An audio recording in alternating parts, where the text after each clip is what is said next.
అక్కలకోట మహారాజ్ చరిత్ర 9వ అధ్యాయం. మరికొన్ని లీలలు.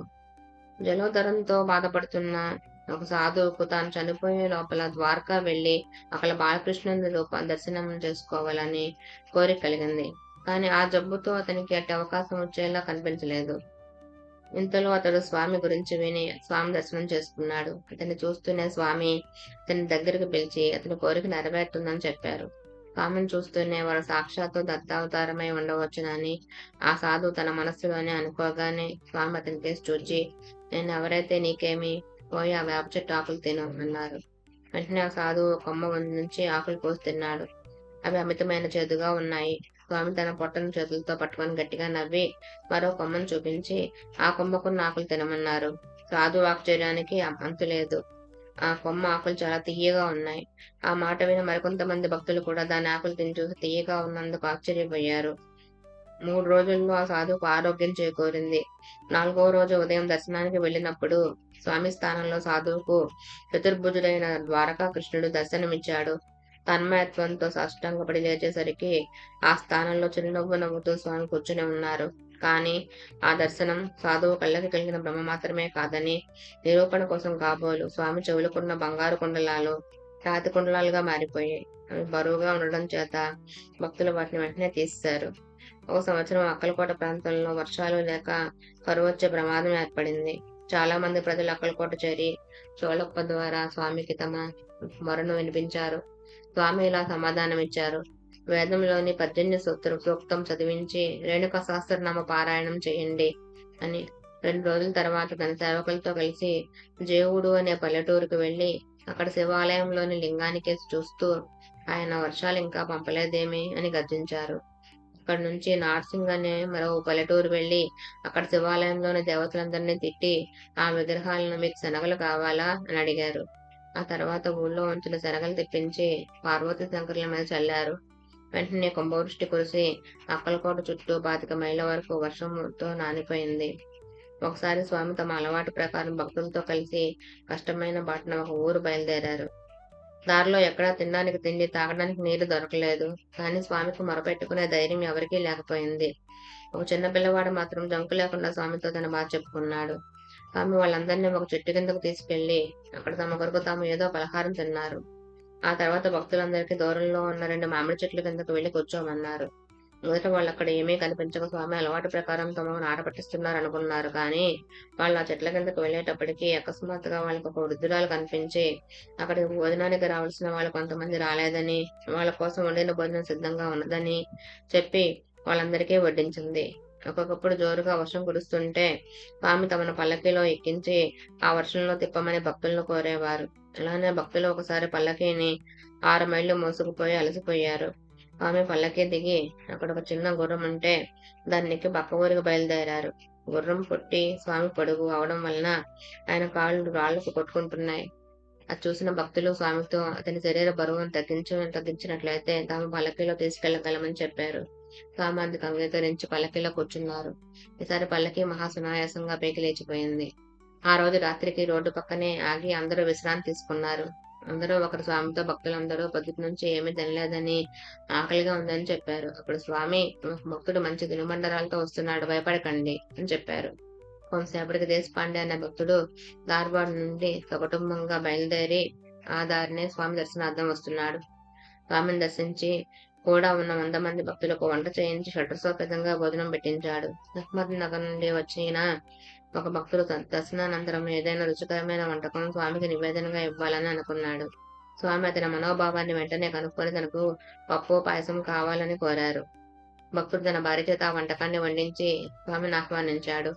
ముందు బ్రాహ్మణులకు పెట్టమని, తర్వాత తాము తింటామని చెప్పారు స్వామి. ఇద్దరు బ్రాహ్మణులకు 2 ఆకుల్లో వడ్డించి 3వ ఆకులో స్వామికి వడ్డించారు. ఆ బ్రాహ్మణులు వారికి వడ్డించిన తిని 3వ ఆకులోంది కూడా తమకే కావాలని కోరారు. దారితో వచ్చగా దాన్ని వారికి వడ్డించిన తర్వాత జరిగిన సంగతి విన్నవించుకోవడానికి భార్యాభర్తలిద్దరూ స్వామి దగ్గరకు వచ్చారు. వాళ్ళని చూస్తూనే స్వామి తమ పొట్టను తడుముకొని పెద్దగా తేంచి ఆ రోజు భోజనానికి వారు చేసిన వంటకాలన్నింటినీ వివరంగా వర్ణించి జీడిపప్పు ఎక్కువైందని చెప్పి మిగిలిన వంటకాన్ని తెమ్మన్నారు. భార్య కిన్నురాలై ఏమీ మిగలలేదన్నది. అప్పుడు స్వామి, ఒక మూల బజ్జీ మిగిలి ఉంది, తీసుకురా అన్నారు. ఆమె వెళ్లి చూస్తే బుట్టలో ఒక పక్కన నిజంగానే బజ్జీ మిగిలి ఉంది. స్వామి అది తిని తృప్తిపడ్డారు. దేశ్ముఖ్ అనే భక్తుని ఇంట స్వామి ఉన్న సమయంలో నైజాం ప్రాంతం నుంచి వచ్చిన ఒక ముస్లిం స్వామిని దర్శించి శాంతిని పొందే మార్గం చెప్పమని కోరాడు. అప్పుడు స్వామి అతని కేసు యోగ దృష్టితో చూసి, అక్కల్ సే ఖుదా పైచాను, ఎరుకతో దైవాన్ని తెలుసుకో అన్నారు. అది వింటూనే ఆ ముస్లిం సమాధి స్థితిని అనుభవించాడు. తిరిగి బాహ్య స్మృతి వచ్చే సమయంలో అతనికి పైగంబరుల వారి దర్గా దర్శనమైంది. తీవ్రమైన వ్యాధితో బాధపడుతున్న తన ఒక్కగానొక కొడుకును తీసుకుని ఒక తల్లి స్వామి దర్శనార్థం వచ్చింది. అక్కలకోట చేరిన కాసేపట్లో ఆ పిల్లవాడు చనిపోయాడు. అంతులేని శోకంతో ఆమె స్వామి పాదాల మీద పడి, ఎక్కడా రక్షణ లేకపోయినా మీ పాదాలకు ఇంత రక్షణ ఉందనుకున్నాను. ఇక్కడికి వచ్చిన పిల్లవాడు మరణించవలసిందేనా అని విలపించసాగింది. స్వామి హృదయం కరిగింది. చివ్వాలన లేచి స్వామి ఆ శవం దగ్గరకు వెళ్లి దాని కాలు పుచ్చుకొని గిరగరా తిప్పి అక్కడ ఉన్న ఒక గుర్రం దగ్గరికి విసిరారు. అక్కడ పడిన మరుక్షణమే ఆ పిల్లవానికి ప్రాణం వచ్చింది. ఆ సమయంలో ఆ తల్లి ఆనందం వర్ణించడం ఎవరితరం. మరొకసారి ఒక స్త్రీ స్వామిని దర్శించి తనకు సంతానం ప్రసాదించమని స్వామిని కోరింది. నీ రాతలో బిడ్డలు లేరు అని స్వామి చెప్పారు. కానీ ఆమె ఓర్పుతో, ఆశతో స్వామి సేవలోనే నిమగ్నురాలై ఆయన కటాక్షానికై వేచి ఉన్నది. ఆమె భక్తికి మెచ్చి ఒకరోజు స్వామి, నేను సత్యలోకానికి వెళ్లి బ్రహ్మతో తగులాడైనా సరే నీకు బిడ్డల్ని ఇప్పిస్తాను అని చెప్పారు. కొద్దిసేపటికి స్వామి ఇంట్లోకి వెళ్లి ఆమెకు 2 ఖర్జూరకాయలు ఇచ్చి వాటిని భోజనానంతరం తినమన్నారు. ఆమె ఇంటికి వెళ్లి స్నానం చేయబోతూ ఆ కాయలను ఒక గూట్లో పెట్టింది. కానీ స్నానం అయ్యేసరికి వాటి సంగతి మర్చిపోయింది. మర్నాడు జ్ఞాపకం వచ్చి వాటి కోసం వెతుకుతున్నప్పుడు ఆ గూట్లో ఖర్జూరకాయలు బదులు 2 కోడిగుడ్లున్నాయి. తన పొరపాటుకు క్షమాపణ వేడుతూ ఆ గుడ్లను స్వామి దగ్గరకు తెచ్చింది. మొదట ఆ మాటలు వినగానే, నీకు పూర్ణాయువు గల వాళ్ళను 2 బిడ్డలను ఇచ్చాను, నన్ను ఇంకా బాధించవద్దు అన్నారు స్వామి. ఆ మాట విని కుప్పకూలిపోయింది ఆ తల్లి. అది చూసి స్వామి మనసు కరిగి ఆమెకు తిరిగి ప్రసాదం ఇచ్చారు. కొద్ది కాలానికి ఆమెకు ఒక కొడుకు పుట్టాడు. ఆ ప్రాంతంలో తరచూ ప్లేగు వ్యాధి ఎంతో మంది జనాన్ని పొట్టన పెట్టుకునేది. ఊరి జనం స్వామిని శరణ వేడినప్పుడు ఆయన వారందరితో గ్రామదేవతలకు సక్రమంగా నైవేద్యం ఇవ్వమని చెప్పేవారు. ఆ తర్వాత నేను ఆమెతో మాట్లాడుతాను అనేవారు. వ్యాధి తగ్గిపోయేది. చిప్లం నుంచి గోపాలరావు అనే బ్రాహ్మణుడు స్వామి దర్శనానికి అక్కలకోట వచ్చాడు. అక్కడ ఆయనకు స్నానానికి కుండ, చెంబు ఎవరూ ఇవ్వలేదు. చివరికి అతడు ఒక మాలవాళ్ల ఇంట్లో కుండను తీసుకొని స్నానం చేశాడు. స్వామికి మామూలుగా హుక్క అందించే బ్రాహ్మణుడు బలవంతరావుకు ఆ విషయం తెలిసి భోజనం దగ్గర అతన్ని సహపంక్తిలో కూర్చొనివ్వక విడిగా కూర్చోమని చెప్పాడు. గోపాలరావు ఏమీ మాట్లాడకుండా అట్లాగే కూర్చున్నాడు. కానీ మనసులో చిన్నబుచ్చుకున్నాడు. ఆ రోజు సాయంత్రం బలవంతరావు అలవాటు ప్రకారం స్వామికి భోజనం తీసుకెళ్లాడు. స్వామి అలిగి అతను పెడితే తినక, అన్యకులస్తుడు తాగితేనే అపవిత్రమైపోతాడా ఏమిటి అని మందలించారు. ఆ రోజు నుంచి స్వామికి మరెవరో భోజనం పెట్టవలసి వచ్చింది. 4వ రోజుకు బలవంతరావు మనసు చెలించి పిచ్చివాడయ్యాడు. కొంచెం తెలివి కలిగినప్పుడు స్వామి పాదాల మీద పడి తనను కాపాడమని వేడుకున్నాడు. స్వామి అతన్ని కొద్ది రోజులు గోపాలరావుకు సేవ చేయమన్నారు. అలా చేసి అతడు ఆ బాధ నుండి విముక్తి పొందాడు. ఒకసారి స్వామి శిష్య సమేతంగా ఏకనాథ మందిరానికి వెంచేశారు. ఆ ప్రాంతంలో తాగడానికి నీళ్లు లేవు. ఒక లోతైన బావి ఉన్నది. కానీ అందులోనికి నీళ్లు మురికి వాసన పడుతున్నాయి. అప్పుడు స్వామి 4 అడుగుల కర్రను ఒకటి దాన్ని తీసుకొని భక్తులందరికీ ఆశ్చర్యం కలిగేలాగా నా కర్ర చివరి భాగంలో నేలను తాకి రెండవ పక్కన చివర తన ముక్కును ఆనించుకున్నారు. అంతటితో ఆ నీరు స్వచ్ఛమై అందరికీ తాగడానికి పనికొచ్చాయి. స్వామి కీర్తి ప్రఖ్యాతులు దేశంలో అన్ని వైపులా వ్యాపించడంతో అక్కలకోట ఒక క్షేత్రంగా మారిపోయింది. దర్శనానికి భక్తులు పెద్ద బారులు తీరి తెల్లవారుజాము నుంచి అర్ధరాత్రి వరకు రోజు తెంపు లేకుండా దర్శనం చేసుకుంటున్న దర్శనం అందక కొంతమంది మిగిలిపోయేవారు. అంతకంతకు స్వామికి విశ్రాంతి లోపించింది. అందువలన పోను స్వామి ముసుగు పెట్టుకొని మంచం మీద పడుకొని పాదాలు మాత్రం బయటకు నమస్కారం చేసుకోవడానికి వీలుగా బయటకు చాపేవారు. అయినా ఎవరి మనసులోనైనా సందేహాలు గాని అపవిత్రమైన భావాలు గాని వచ్చినప్పుడు స్వామి తక్షణమే లేచి తగు రీతిని సమాధానం చెప్పి పడుకునేవారు. స్వామి ఊళ్ళో అంతటా సంచరిస్తున్నప్పుడు కూడా రాజలాంఛనాలతో, బాజా భజంత్రీలతో, భజనలతో, జయ జయకారాలతో భక్త బృందాలు ఆయన వెంట తిరుగుతూ ఉండేవి. కోలాహలంతో గానం చేసే పక్షుల సమూహాలకు ఆశ్రయమైన మహావటవృక్షంలాగా ఉండేవారు స్వామి. ఒక బ్రాహ్మణుడు చాలా కాలం కుష్ఠవ్యాధితో బాధపడ్డాడు. ఎన్ని చికిత్సలు చేయించినా ఉపకరించలేదు. చివరికి మిత్రుల సలహా పైన అతడు గంగాపురం వెళ్లి అక్కడ నిత్యం శ్రీగుచ్చతుల పారాయణ చేస్తూ రోగ నివారణ కోసం ఈ దత్తాత్రేయ స్వామిని ప్రార్థించాడు.